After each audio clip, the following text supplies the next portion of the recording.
शांति। और आज 28 अप्रैल 2021 के साकार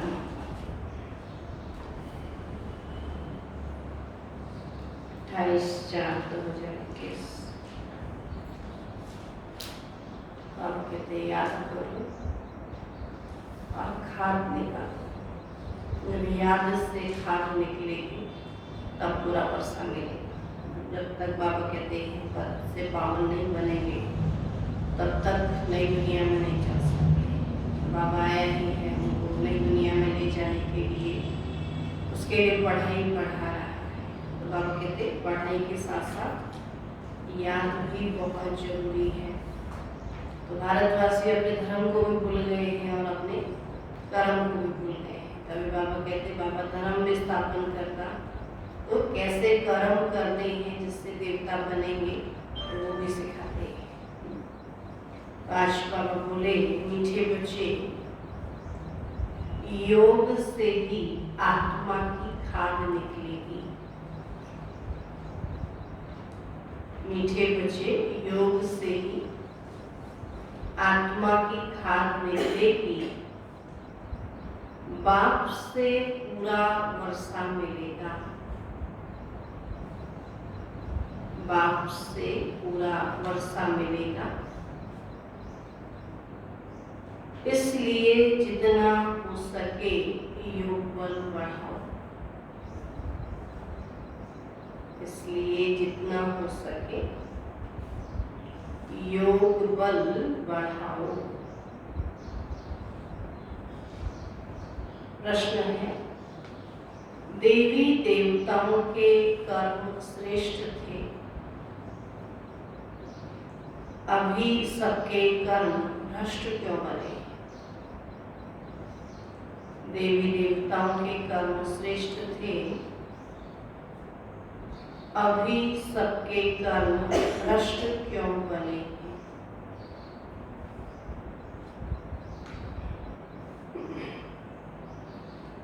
उत्तर है, क्योंकि अपने असली धर्म को भूल गए। क्योंकि अपने असली धर्म को भूल गए हैं। धर्म भूलने के कारण ही जो कर्म करते हैं वह भ्रष्ट होते हैं। धर्म भूलने के कारण ही जो कर्म करते हैं वह भ्रष्ट होते हैं। बाप तुम्हें अपने सद धर्म की पहचान देते। बाप तुम्हें अपने सत धर्म की पहचान देते हैं। साथ साथ सारे वर्ल्ड की हिस्ट्री ज्योग्राफी सुनाते हैं। साथ साथ सारे वर्ल्ड की हिस्ट्री ज्योग्राफी सुनाते हैं जो सबको सुनानी है।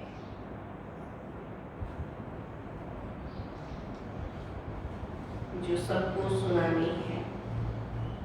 बाप का सत्य परिचय देना है।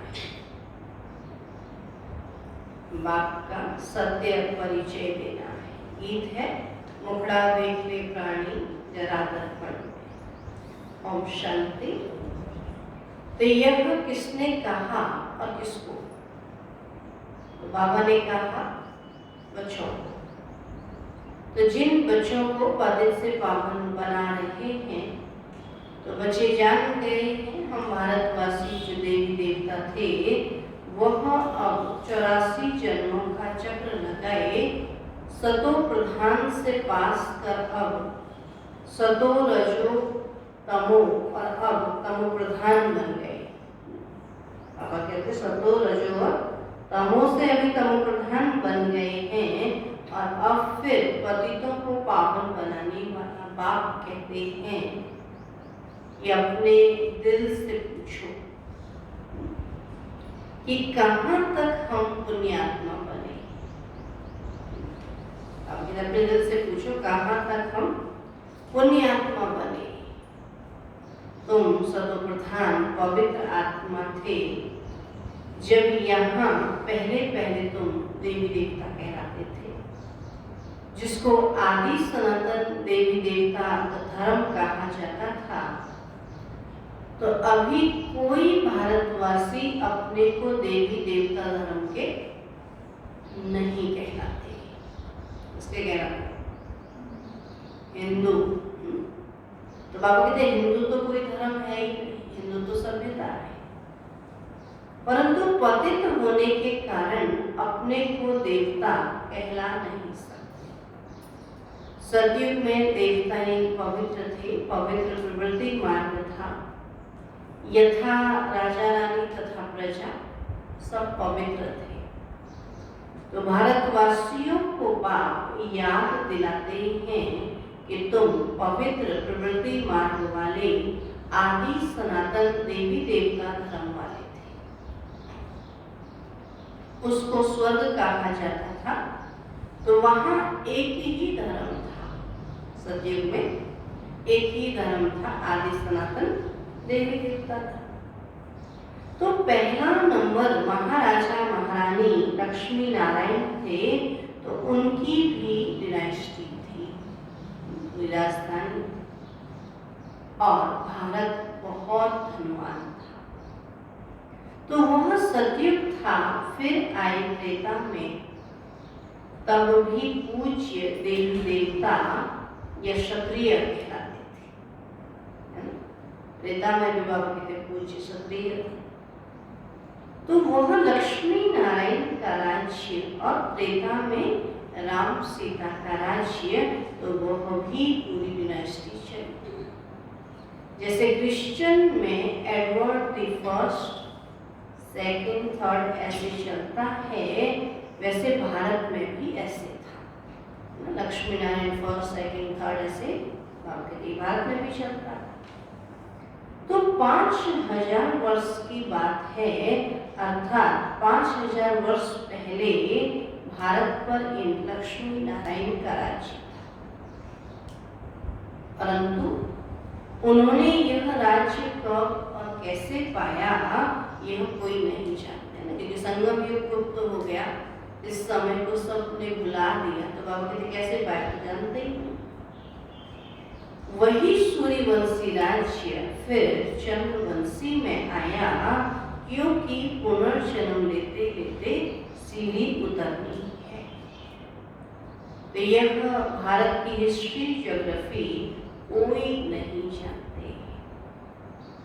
रचता है बाप तो जरूर सतयुगी नई दुनिया का रचता ठहरा। तो बाप कहते हैं बच्चे, तुम आज से 5000 वर्ष पहले स्वर्ग में थे, और यह भारत स्वर्ग था, फिर नरक में आए हैं। तो दुनिया तो इस वर्ल्ड की हिस्ट्री, ज्योग्राफी को नहीं जानती। बाबा कहते मनुष्य को कुछ भी नहीं पता है। वह तो अधूरी, सिर्फ पिछाड़ी की हिस्ट्री जानते हैं। सतयुग त्रेता की हिस्ट्री, ज्योग्राफी को कोई नहीं जानता। ऋषि मुनि भी कहते गए कि हम रचता और रचना के आदि मध्य अंत को नहीं जानते, है ना, रेती गति कहते हैं। अब बाबा कहते जाने भी कोई कैसे। बाप तुमको ही बैठ समझाते हैं, और शिव बाबा भारत में ही दिव्य जन्म लेते हैं। जब तक बाबा आए नहीं तब तक समझाए कैसे। तो जिसकी शिव जयंती भी होती है, तो शिव जयंती के बाद फिर चाहिए गीता जयंती, फिर साथ साथ होनी चाहिए कृष्ण जयंती। परंतु इस जयंती का राज भारतवासी जानते नहीं हैं कि शिव जयंती कब हुई। उनको तो पता ही नहीं शिव बाबा कब आए। और धर्म वाले तो झट बताएंगे कि उनके धर्म स्थापक कब आए, बुद्ध जयंती, क्राइस्ट जयंती कब हुई, वो तो झट बताएंगे। भारतवासियों से पूछो कि शिव जयंती कब हुई, बाबा कहते कोई नहीं बताएंगे। शिव भारत में आया, आकर क्या किया कोई नहीं जानते। शिव ठहरा सब आत्माओं का बाप और आत्मा है अविनाशी। आत्मा एक शरीर छोड़ दूसरा लेती है तो यह 84 का चक्र है। शास्त्रों में तो 84 लाख जन्म का कटोरा लगा दिया है। तो बाबा आकर राइट बात बताते हैं, बाप के सिवाय बाकी सब रचता और रचना के लिए झूठ ही बोलते हैं। बाबा भी जानते नहीं तो क्या करेंगे, झूठ ही बोलते, क्योंकि यह है ही माया का राज्य। पहले तुम पारस बुद्धि थे, भारत पारसपुरी था, सोने हीरे जवाहरों के महल थे। तो बाप बैठ रचता और रचना के आदि मध्य अंत का राज अर्थात दुनिया की हिस्ट्री ज्योग्राफी बताते हैं। तो भारतवासी यह नहीं जानते कि हम सो पहले पहले देवी देवता थे, अभी पतित कंगाल रिलीजियस बन गए हैं। अगर अपने धर्म को भी भूल गए हैं तो ये भी ड्रामानुसार होना है। बाबा को भी भूलना, धर्म को भी भूलना, अपने को भी भूलना, अब ये सब ड्रामा में उदार हुआ है। तो यह वर्ल्ड की हिस्ट्री ज्योग्राफी बुद्धि में आनी चाहिए। ऊंचते ऊंच सर्व आत्माओं का बाप मूल वतन में रहते हैं। फिर है सूक्ष्म वतन और यह है स्थूल वतन, है ना। सूक्ष्म वतन में सिर्फ ब्रह्मा विष्णु शंकर रहते हैं, उनकी दूसरी कोई हिस्ट्री ज्योग्राफी नहीं है ना। बाबा कहते हैं केवल सूक्ष्म वतन में रहते हैं। तो ये 3 तबके, सबसे ऊपर मूल वतन, फिर सूक्ष्म वतन, फिर स्थूल वतन। तो गॉड इज वन, भगवान तो एक, उनकी रचना भी एक है जो फिर चक्र फिरता रहता है। तो सतयुग से त्रेता, फिर द्वापर कलयुग में आना पड़े। तो 84 जन्मों का हिसाब चाहिए ना, जो कोई भी नहीं जानते, न कोई शास्त्र में है। तो 84 जन्मों का पाठ तुम बच्चे ही बजाते हो, बाप तो इस चक्र में नहीं आते। आप कहते बाबा तो इस चक्र से निकालने के लिए इस चक्र के अंत में आते हैं, बाबा तो चक्र में नहीं आते। तो बच्चे ही पावन से पतित बन जाते हैं, इसलिए चिल्लाते हैं कि बाबा आकर हमको फिर से पावन बनाओ। तो एक को ही सब पुकारते हैं, पतित पावन बाप को ही सब पुकारते हैं। तो रावण राज्य में जो सब दुखी हो पड़े हैं उनको आकर लिबरेट करो, फिर राम राज्य में ले जाओ। तो आधा कल्प है राम राज्य और आधा कल्प है रावण राज्य। तो भारतवासी जो पवित्र थे वही फिर पतित बने। वाम मार्ग में जाने से पतित होना शुरू होता है, भक्ति मार्ग शुरू होता है, तभी तुम बच्चों को ज्ञान सुनाया जाता है, जिससे आधा कल्प 21 जन्म के लिए तुम सुख का वर्षा पाते हो। ज्ञान सुनकर बाप के पावन बनते और पावन बनकर 21 जन्म सुख का वर्षा पाते। आधा कल्प ज्ञान की प्रारब्ध चलती है, सत्य त्रेता ज्ञान की प्रारब्ध चलती है, फिर रावण राज्य होता है और गिरने लग पड़ते हैं। ऊंच बाबा के पावन से फिर पतित होने लग पड़ते हैं। तो तुम दैवी राज्य में थे, फिर आसुरी राज्य में आ गए हो तो इसको हेल भी कहते हैं।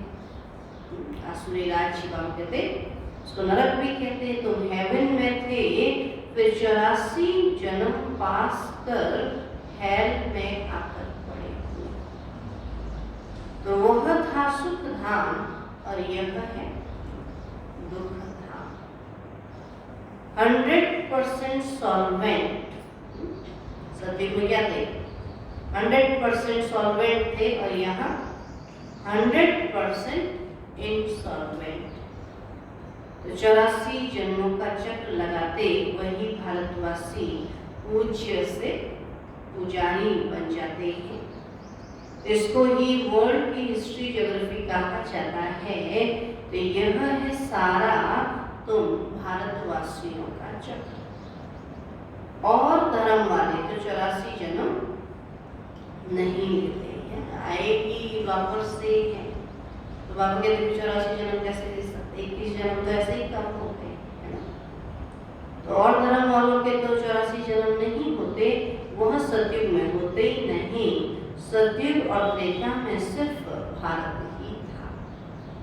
तो सूर्यवंशी, फिर चंद्रवंशी, फिर वैश्यवंशी और शूद्रवंशी। अभी फिर तुम आकर ब्राह्मण वंशी बनी हो देवता वंशी बनने के लिए, है ना। देवता बनने से पहले बाबा कहते ब्राह्मण जरूर बनना पड़े। बगैर ब्राह्मण बने देवता नहीं बन सकते, है ना। तो यह है भारत के वर्ण। अभी तुम ब्राह्मण बनने से शिव बाबा से वर्षा ले रहे हो। बाबा तुमको पढ़ा रहे हैं 5000 वर्ष पहले हुआ। कल्प कल्प तुम पावन बन फिर पतित बनते हो। तो सुख धाम में जाकर फिर दुख धाम में आते हो और फिर शांति धाम में जाना है। जिसको निराकारी दुनिया कहा जाता है। तो आत्मा क्या है और परमात्मा क्या है, यह कोई भी मनुष्य नहीं जानते हैं। आत्मा भी एक स्टार बिंदी है। कहते हैं प्रकृति के बीच में सितारा चमकता है, छोटी सी बिंदी है जिसको दिव्य दृष्टि से देखा जा सकता है। तो वास्तव में स्टार भी नहीं कहा जाएगा। स्टार तो बहुत बड़ा है, सिर्फ दूर होने के कारण स्टार छोटा दिखाई पड़ता है। नजदीक जाए तो स्टार क्या है? आपके लिए बहुत बड़ा है। तो यह सिर्फ एक मिसाल दिया जाता है कि आत्मा इतनी छोटी है, जैसे ऊपर में स्टार भी छोटा दिखाई पड़ता है। तो बाप की आत्मा भी एक बिंदी मिसल है। रूप तो दोनों का एक ही जैसा ही है, बिंदी जैसा ही है। उनको सुप्रीम आत्मा कहा जाता है। तो उनकी महिमा अलग है। आत्मा की महिमा अलग और परमात्मा की महिमा अलग है। तो मनुष्य सृष्टि का चैतन्य बीज रूप होने के कारण उनमें सारा ज्ञान है। तो तुम्हारी आत्मा को भी अभी नॉलेज मिल रही है। तो आत्मा ही नॉलेज ग्रहण कर रही है। इतनी छोटी बिंदी में 84 जन्मों का पाठ नुधा हुआ है, सो भी अविनाशी। तो 84 जन्मों का चक्र लगाते आए हो, इसकी एंड हो नहीं सकती, है ना। ये ड्रामा बाबा कभी समाप्त नहीं होता, पुनः रिपीट होता रहता है। देवता थे, फिर दैत्य बने और फिर देवता बनना है। पहले में सब क्या बन गए? बाबा के दैत्य बने, है ना। फिर देवता बनना है और यह चक्र चलता आया है। बाकी तो सब है बाई प्लाट, इसी धर्म से निकले हुए अन्य धर्म हैं। तो इस्लामी, बौद्धी आदि कोई 84 जन्म नहीं लेते हैं। तो यही सतयुग भारत में राइटियस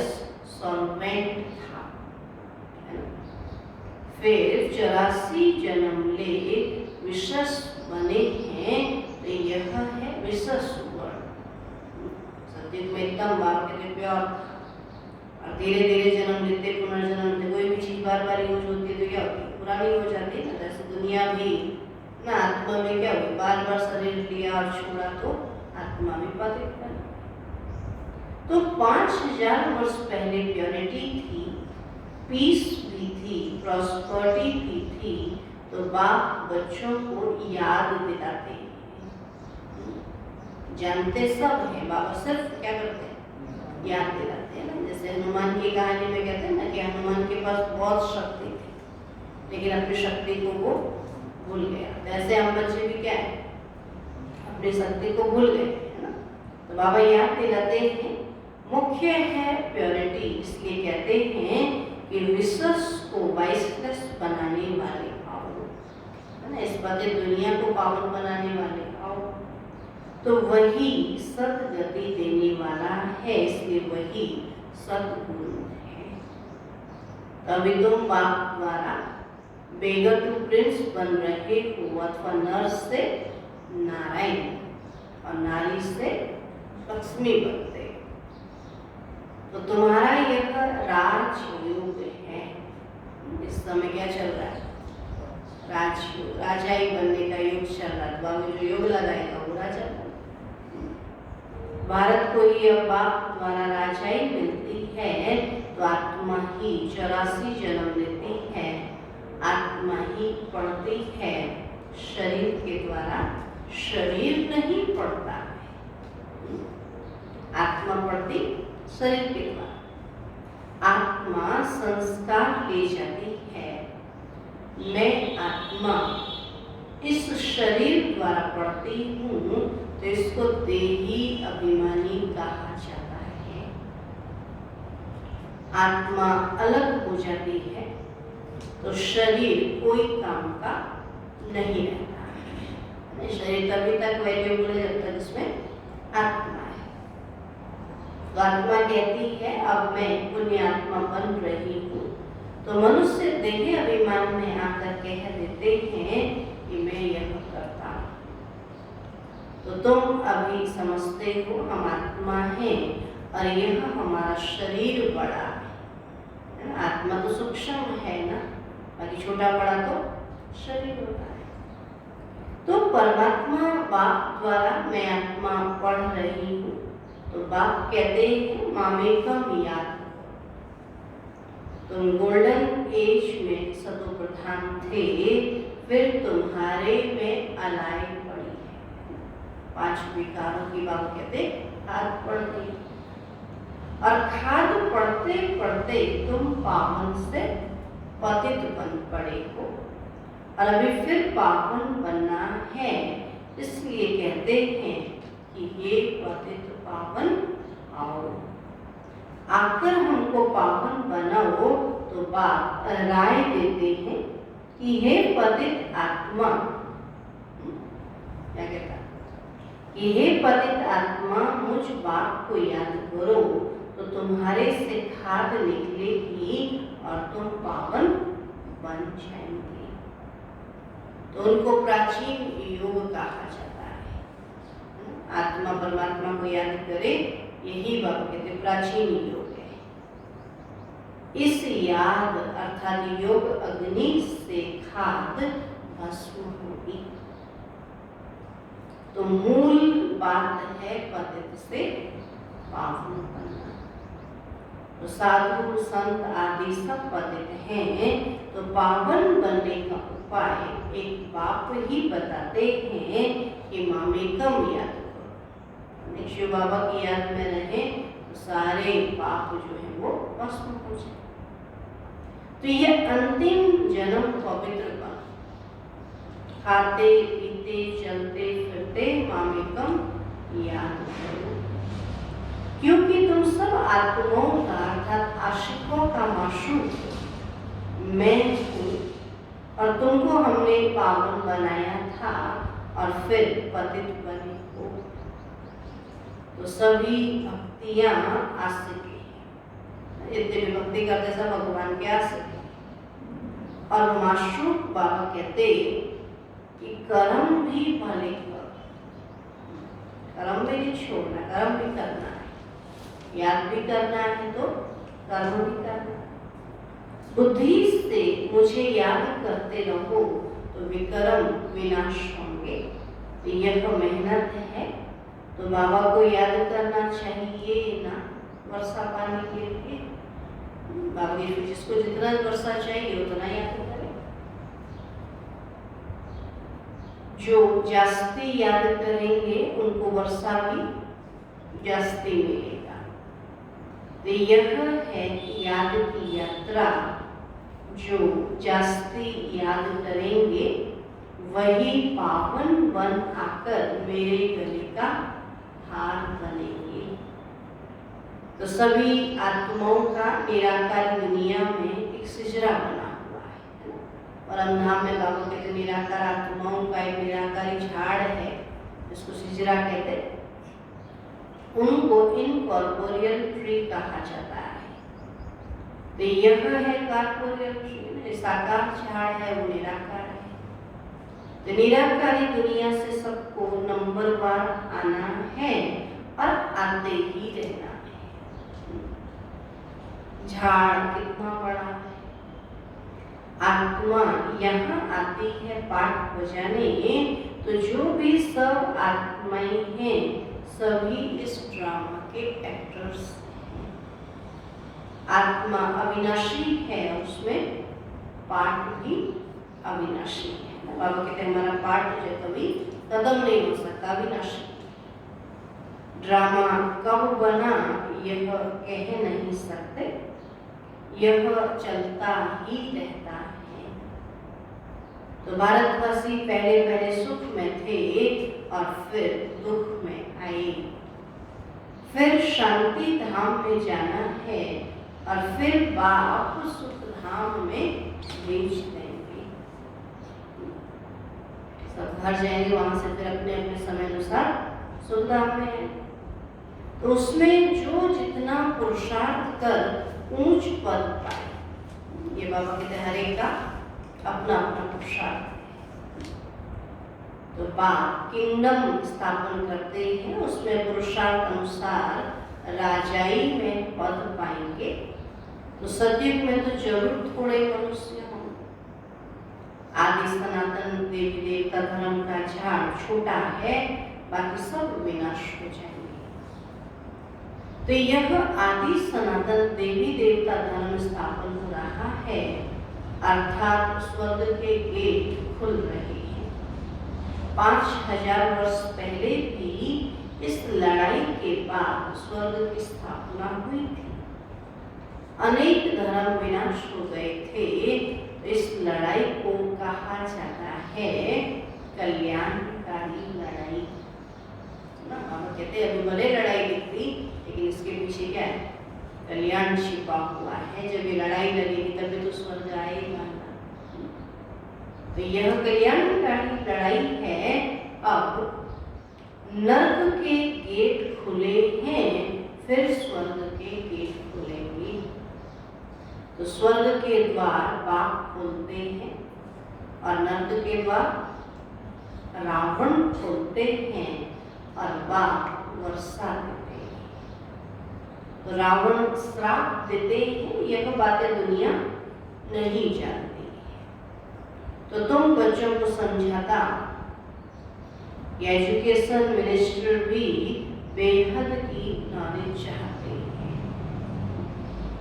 सो तो तुम ही दे सकते हो, परंतु तुमको गुप्त तुमको पहचानते ही नहीं। ये भगवान के बच्चे बाबा कहते तुमको पहचानते ही नहीं। तुम योग बल से अपनी राजाई ले रहे हो, तो लक्ष्मी नारायण ने यह राज्य कैसे पाया सो तुम जानते हो। तो इसको कहा जाता है ऑस्पिशियस कल्याणकारी। जबकि बाप आकर पावन बनाते हैं, तो कृष्ण को तो सभी बाप नहीं कहेंगे, केवल कृष्ण को मानने वाले ही कृष्ण को बाप मानेंगे, सभी तो नहीं मानेंगे। तो शिव बाप निराकार को कहा जाता है। तो उस बाप को याद करना है, पावन भी बनना है। तो विकारों को जरूर छोड़ना पड़े। तो भारत वाइस्ता सुखधाम था और अब विशेष दुखधाम है। वर्थ नॉट ए पेनी। अब ये बिल्कुल कौड़ी जैसे हो गए। तो यह ड्रामा का खेल है जिसको बुद्धि में धारण करके औरों को भी कराना है। अब इस खेल को खुद को भी याद रखना है और औरों को भी याद कराना है। अच्छा, मीठे मीठे सिक्की दादे बच्चों प्रति माता पिता बाप दादा का याद प्यार और गुड मॉर्निंग। रूहानी बाप की रूहानी बच्चों को नमस्ते। हम रूहानी बच्चों की रूहानी बाप दादा को नमस्ते नमस्ते नमस्ते। धारणा के लिए मुख्य सार है। पहला पॉइंट है याद से पावन बन। याद से पावन बन। बाप के गले का हार बनना है। याद से पावन बन, बाप के गले का हार बनना है। कर्म करते भी बाबा की याद में रहे विक्रमाजीत बनना है। कर्म करते भी बाप की याद में रहे विक्रमाजीत बनना है। दूसरा पॉइंट है पुण्य आत्मा बनने का पूरा पूरा पुरुषार्थ करना है। पुण्य आत्मा बनने का पूरा पूरा पुरुषार्थ करना है। देहे अभिमान छोड़ देही अभिमानी बनना है। देहे अभिमान छोड़ देही अभिमानी बनना है। वरदान है पास विद ऑनर बनने के लिए सर्व द्वारा संतुष्टता का पासपोर्ट प्राप्त करने वाले संतुष्ट मणि। पास विद ऑनर बनने के लिए सर्व द्वारा संतुष्टता का पासपोर्ट प्राप्त करने वाले संतुष्ट मणि भव।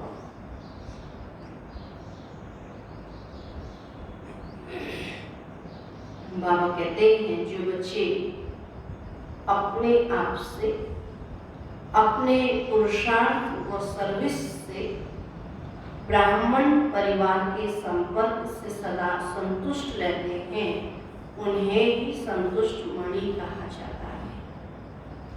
सर्व आत्माओं के संपर्क में अपने को संतुष्ट रखना व सर्व को संतुष्ट करना, इसमें जो विजयी बनते हैं वही विजय माला में आते हैं। तो पास विद ऑनर बनने के लिए सर्व द्वारा संतुष्टता का पासपोर्ट मिलना चाहिए। सम्मान से पास होने के लिए बाबा कहते हैं आपसे सभी संतुष्ट रहें और आप सबसे संतुष्ट रहें। तो यह पासपोर्ट लेने के लिए सिर्फ सहन करने व समाने की शक्ति धारण करो। संतुष्टता का पासपोर्ट लेने के लिए सिर्फ सहन करने व समाने की शक्ति धारण करो। स्लोगन है रहम दिल बन सेवा द्वारा निराश और थकी हुई आत्माओं को सहारा दो। रहम दिलबन सेवा द्वारा निराश और थकी हुई आत्माओं को सहारा दो।